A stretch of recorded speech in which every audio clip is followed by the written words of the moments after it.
Assalamualaikum warahmatullahi wabarakatuh. Selamat sore, sahabat. Selamat berjumpa kembali di channel Pojok Bekasi. Pojok Bekasi pakai S ya, Pojok Bekasi. Kali ini kita sedang berada di Cafe Kong Ute. Kebetulan Cafe Kong Ute sedang membuka menu baru, yaitu gulai kepala kambing dan gulai kepala sapi. Dan kebetulan kita hadir konsumen baru kita, Bang Sarkeh. Saya menyebutnya Bang Sarkeh. Saya tidak tahu nama lengkap beliau, dan kadang-kadang karena agak susah saya sebut aja Bang Sarkeh. Baiklah, kita sapa dulu Bang Sarkeh. Assalamualaikum Bang. Waalaikumsalam warahmatullahi wabarakatuh. Ya, Bang Sarkeh ini sudah cukup lama kita kenal Bang ya. Lama banget. Lama banget ya. Jadi walaupun jauh lebih muda dari saya, tapi saya menghargai beliau sebagai orang yang cerdas. Nah, kita sekarang mau bincang-bincang dengan beliau. Beliau ini kan sekarang, Bang Sarkeh ini nama lengkapnya siapa Bang? Yeksa Sarkeh Chandra. Yeksa Sarkeh Chandra ya, disebutnya Sarkeh, dan saya nyebutnya Bang Sarkeh. Bang Sarkeh sekarang saya dengar sebagai kepala apa? Seni. Ketua Forum Seniman Bekasi. Ketua Forum Seniman Bekasi. Apa aja itu Bang kegiatannya?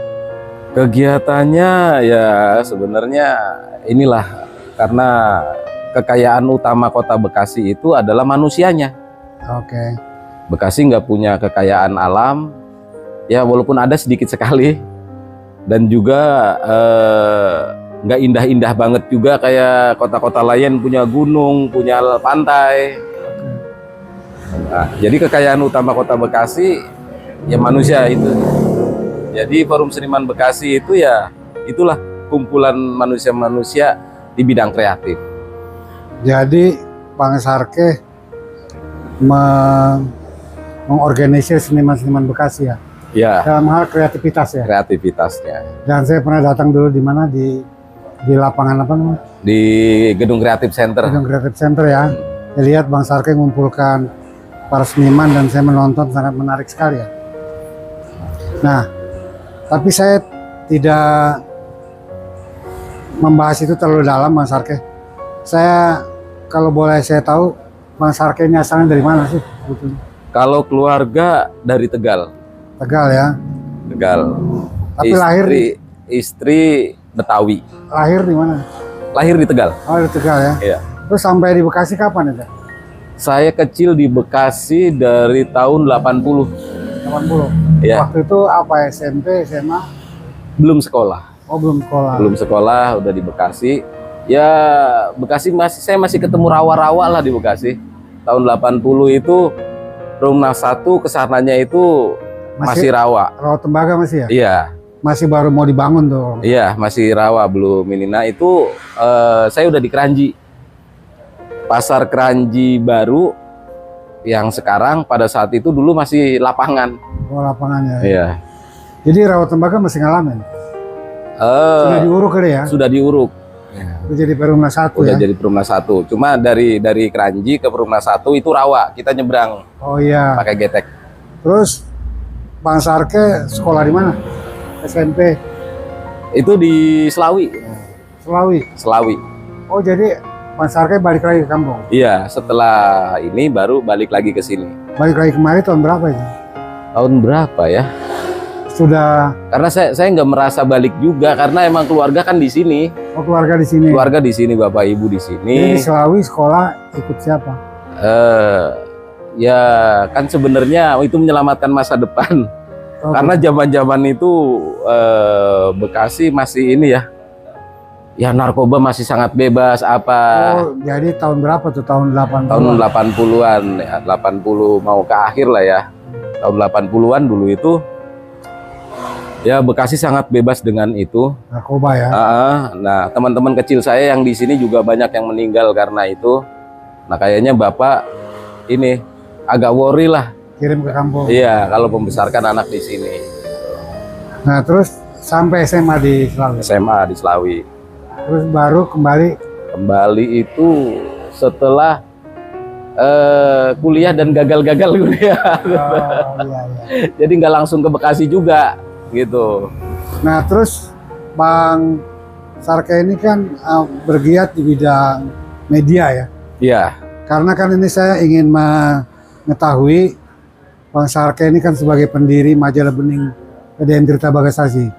Jadi boleh dong saya menggali background dunia media Bang Sarke ini. Boleh Dulu tuh silakan. seperti apa yang abang lakukan sehingga abang terjun di media?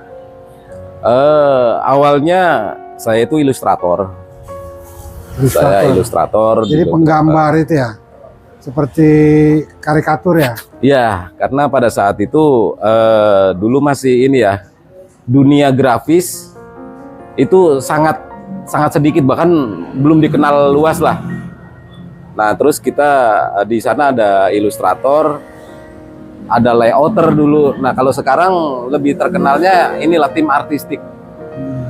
Biasanya tim artistik itu di situ udah ada semuanya tuh kan gitu. Kalau hari ini artistik media lah kan gitu. Bang Sarke belajar di mana tuh waktu itu? Banyak ya, sangat banyak. Bahkan Artinya mungkin alamiah atau memang belajar? enggak, emang belajar. Oh, belajar. Belajar. Saya emang tertarik di dunia gambar. Jadi saya belajar. Kalau dulu di Selawi saya juga belajar sama pelukis-pelukis di sana. Ada salah satu yang cukup populer di sana namanya, kalau di ini namanya Agus Dukuh Lo gitu. Itu populer di sana. Nah, terus begitu di Jakarta, saya hampir maestro ilustrator saya samperin untuk belajar Di Jakarta ya? di Jakarta. Maestro nasional yang populer gitu, itu hampir semuanya saya samperin untuk bertanya dan belajar. Dulu kan saya pernah diajak Bang Sarke ya ke Taman Ismail Marzuki ya, Iya. pameran. Itu saya lihat Bang Sarke dengan tokoh-tokoh seniman itu sangat familiar ya. Ya udah kenal lama sih. Udah kenal lama. Kebetulan juga dulu kan sering pameran di sana. Jadi kita berpameran bareng teman-teman semuanya. Karena kita di sana ada organisasi namanya dulu Pakarti, Persatuan Kartunis Indonesia. Oh gitu. Gitu. Jadi di sana teman-teman ngumpul, ya berkreasi bareng, bikin pameran di tim ya. Terus sampai ke Bekasi nih, ceritanya gimana? Sampai ke Bekasi, kemudian bergiat di bidang media, seperti itu. Itu dari setelah jadi ilustrator, mungkin agak lama di ilustrator, habis itu jadi reporter. Karena udah biasa di media. Reporter di mana? Di Bekasi? Tadinya enggak. Enggak, di mana? Tadinya kita di Jakarta, reporter biasanya kita nulis tentang pameran itu sendiri. Jadi event-event budaya, biasanya saya nulis event-event budaya gitu kan. Nah, mulai ke Bekasi itu ketika ini dimutasi, seingat saya dimutasi tugas ke Bekasi. Oh gitu. Iya, tugas di Bekasi. Nah, saya mulai mengenal Bekasi. Jadi sebelumnya lebih banyak di Jakarta, karena memang hampir penerbit, redaksi gitu, itu saya samperin semua. Saya ketok pintunya, menawarkan karya gitu kan. Termasuk percetakan yang ada di Senen dulu, itu juga saya menawarkan karya di sana. Nah, dari situ jadi banyak temen, jadi banyak saudara. Saya direkomendasikan untuk masuk ke sini, ke situ gitu. Jadi dimutasi oleh perusahaan. Iya. Bang Sarke kemarin ke Bekasi. Iya. Nah, gimana ceritanya di Bekasi itu? Nah, ketika di Bekasi mulailah kita menulis tentang Bekasi. Di koran? Dulu sempat ada di Berita Kota. Di Berita Kota ya? Sempat juga kita, tapi ketika kita pernah gabung di ini, di Kompas Group juga gitu. Tapi kita ini kan di apa ya? Di bagian marketing. Di bagian marketing untuk di Bekasi. Disitulah saya berhenti. Berhenti ya? Berhenti. Saya merintis untuk, pada saat itu udah mulai kenal banyak tokoh di Bekasi. Jadi berhenti di marketing. Iya. Media. Kemudian jadi tanpa disadari alur media itu saya ngerti dari nol sampai jadi sampai ini, sampai memasarkan. Dari ART produksinya tahu. Iya, dari mulai produksi kita nge-layout bagaimana caranya, produksi itu seperti apa, disusunnya, belajar nulis, sampai dengan marketingnya. Nah, ya. Gitu, karena emang dipindah-pindah begitu aja. Marketing lu sampai ke PDAM dong? Iya. Sampai waktu itu humasnya? Iya. Dari marketing itu, oh ternyata memasarkan media seperti ini.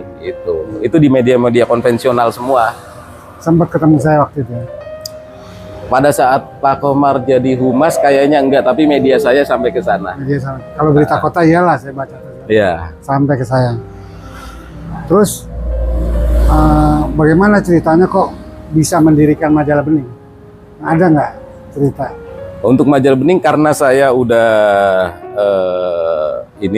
sudah terbiasa di dunia media. Pada saat itu ada salah satu partai yang memerlukan mau menerbitkan sebuah media. Oke. Gitu. Mungkin waktu itu kontestan dalam pilkada. Dalam pilkada ya. Iya. Kita nggak sebut lah. Iya. Tahun berapa gitu ya. Yang penting dalam pilkada saya di-hire oleh mereka untuk menerbitkan beberapa media, bukan cuma satu sebenarnya, itu banyak gitu. Nah ternyata mereka cukup puas dengan kerja saya. Nah, dari situ saya lebih dikenal lagi dengan tokoh-tokoh Bekasi itu sendiri. Nah, salah satu dirut PDAM itu kenal saya. siapa itu? Itu Pak Wahyu Prihantono. Oh, Pak Wahyu Prihantono. Iya, iya, iya. Nah, dari Tahun 2012-an. 2009. 2009 lah, apa sampai 9, 10 ya? 10 ya. Sampai 12. Nah, Terus gimana ceritanya? nah, dari Pak Wahyu itu saya sering diskusi dengan beliau, gitu kan, sering diskusi. Bahkan seingat saya sempat membuat karikatur beliau besar, tapi nggak tahu dipasang di mana, gitu kan. Dari situ diskusi banyak hal, termasuk juga keinginan untuk menyampaikan kinerja dari PDAM terhadap masyarakat, stakeholder gitu kan. Apa ini yang bisa menyampaikan pesan-pesan itu. Nah, disitulah saya coba terjemahkan diskusi. Jadi ada keinginan dari Dirut PDAM waktu itu Pak Wahyu agar program-program PDAM tersosialisasi ya. masyarakat. Kemudian diskusi dengan Bang Sarke dan Bang Sarke memberikan pendapat. Ya, dari situ saya coba buat dummy seperti yang dia inginkan, gitu. Seperti yang dia gambarkan untuk bisa sampai program-program dari PDAM Tirta Bagasasi. Jadi bagaimana sampai akhirnya menjadi Majalah Bening? Ada waktu itu ada beberapa opsi nama gitu, cuma saya agak lupa. Sampai ke Bening, Majalah Bening itu sendiri. Jadi ada beberapa pada saat itu usulannya, seingat saya itu ada ya, majalah air bersih, air minum kan gitu. Alternatif. Iya, mengacu dengan media nasional yang hari itu ada. Kan ada dari yang perusahaan Persatuan PDAM itu, Perpamsi ya. Nah, yang kemudian mengusulkan nama Bening itu siapa?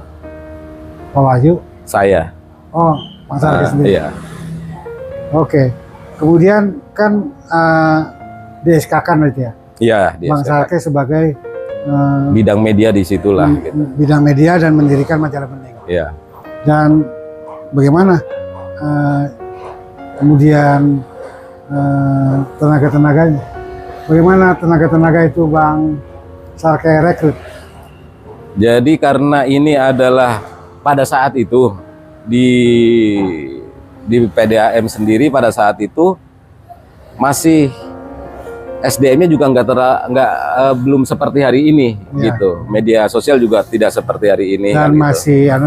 masih dan orang masih trauma dengan media. Ya? Iya, jadi banyak orang lebih pada saat itu hampir semua instansi membuat portal di depannya untuk media untuk bisa mengakses.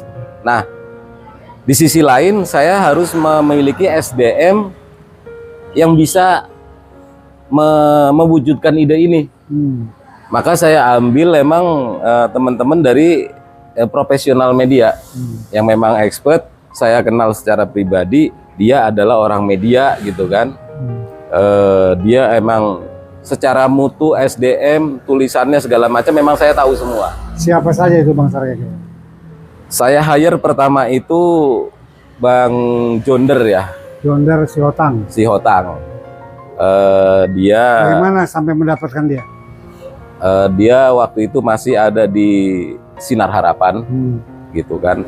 Kebetulan saya tahu dia adalah orang yang memiliki hubungan baik dengan stakeholder Bekasi.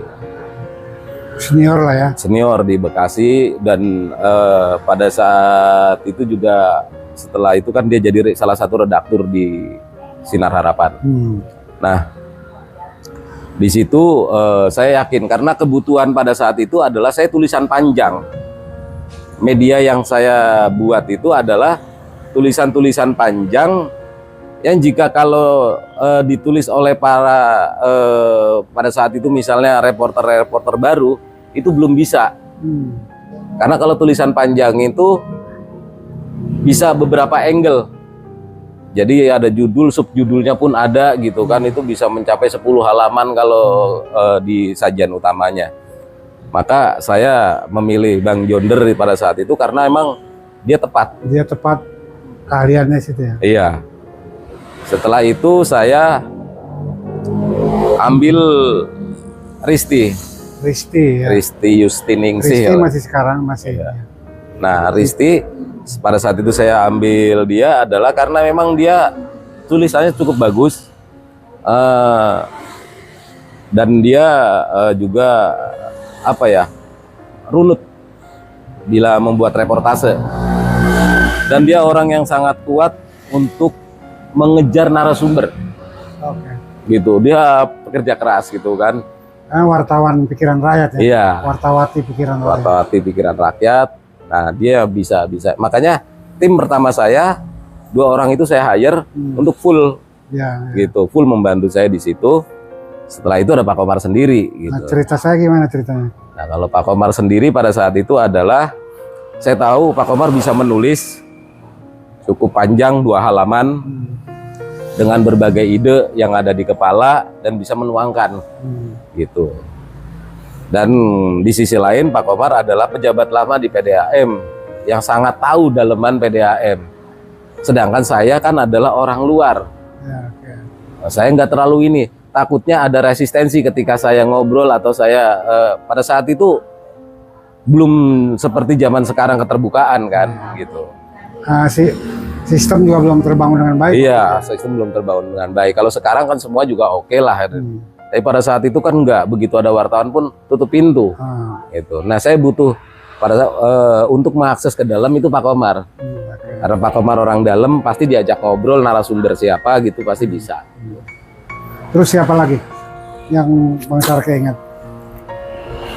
Ya ada beberapa selebihnya, tapi tim inti itu adalah itu. Armen gimana Armen?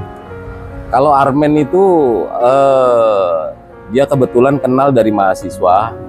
Dia salah satu yang ketemu saya dan ya kalau ini minta ajarin lah kan gitu. Itu dia sejak mahasiswa. Terus dia berkarir kalau nggak salah di Radar ya. Radar Jawa Pos Group. Oh, dia pertama Radar ya? Iya. Wartawan Radar. Iya. Dari situ sampai dia ingkrah masuk ke ini. Majalah Bening ya? Iya, organik masuk ke majalah. Sekarang dia sudah menjadi karyawan PDAM. Menjadi karyawan PDAM. Terus siapa lagi yang diingat Bang? Memang itu ya. Terus itu kalau yang merekrut bagian layout siapa? Kalau layout kita ganti-ganti. Oh, ganti-ganti ya? Iya, layout kita semua ganti-ganti. Layout saya pertama itu dulu dari Sindo. Itu Bobby kalau nggak salah. Itu dari Sindo. Terus sempat kita tuh malam-malam ke rumahnya ya? Iya, terus pernah juga layouternya siapa dari Jawa Pos sempet juga gitu. Ada kalau layout ganti-ganti. Ganti-ganti. Ya itulah sahabat, kita bincang-bincang dengan Bang Sarke. Bang Sarke ini adalah pendiri, perintis dari berdirinya majalah Bening di PDAM. Nah tadi kita sudah mendengarkan ceritanya. Bang Sarke bisa nggak memberikan motivasi kepada yang di luar sana tentang bagaimana media bisa dibangun di Bekasi? Saya hari ini saya baca status yang sangat unik dari teman wartawan senior asal Bekasi, Bang Yan Muiz, bahwa wartawan hari ini kalah dengan influencer.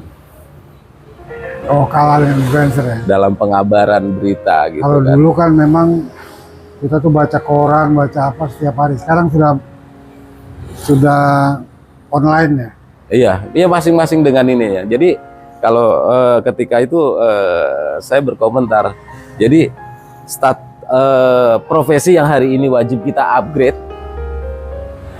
Jadi kita upgrade secara pengetahuan, juga tafsirnya kita upgrade lagi, itu adalah wartawan. Jadi dalam dunia media, khususnya wartawan, positioning itu dia ada di mana pada saat ya hari ini, karena perkembangan media sosial sedemikian rupanya, wartawan itu ada di mana. Nah itu sebenarnya sesuatu yang sangat menarik untuk diperbincangkan di antara teman-teman media sendiri. Kita adanya di mana sih dengan posisi seperti ini? Terus apa yang disebut wartawan hari ini? Sangat beda jauh dengan kita yang mungkin 20 tahun yang lalu gitu kan. Kita masih bangga. Tahun 2010, tahun 2000 ke belakang 2000-an itu kita masih bangga gitu. Tapi begitu hari ini kan profesi ini terdegradasi oleh keadaan. Itu juga harus ditafsir ulang lah. Jadi masa depan wartawan masih tetap ada ya, cuma mungkin harus diaktualisasikan dalam bentuk yang lainnya. Karena ada gini, dulu itu ya mungkin ya sekarang juga masih ya. Ketika kamu menulis kritik, nah ini kemungkinan yang mungkin nanti influencer bisa ini mengapa bisa ambil peran. Biasanya kita media ataupun teman-teman wartawan itu menulis kritik itu fasih ya, mengkritik kebijakan itu fasih. Itu kita bisa tulis tajam apa segala macam. Ya di luar suka nggak suka atau seperti apalah motivasinya.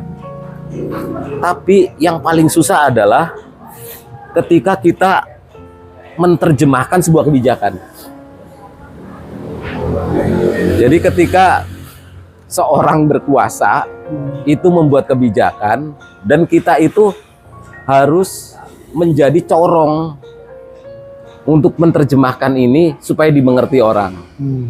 Itu nggak semua teman-teman itu bisa. Iya. Gitu. Memerlukan kalian ya. Iya. Itu yang disebut influencer kadang-kadang ya. Nah, influencer itu mampu membuat itu menjadi lebih sederhana dan dimengerti orang gitu. Nah, sedangkan kita teman-teman media itu kalau mengkritik sesuatu emang. Tapi bagaimana mempengaruhi massa? Ya. Ini yang masih kurang ya. Mempengaruhi massa dan mengamini sebuah kebijakan atau sebuah keputusan. Itu agak susah itu. Ya artinya memberikan rasionalisasi pembenaran terhadap kebijakan itu kepada masyarakat. Ya itu orang ada tuduhan menjilat lah, ada tuduhan macem-macem lah gitu kan. Tapi itu sebenarnya yang paling susah, apalagi dalam bentuk tulisan. Tapi hal itu dilakukan oleh influencer itu dengan mudah. Karena dia kan biasanya oral. Iya, begitu dengan video. Tidak tertulis. Iya kan.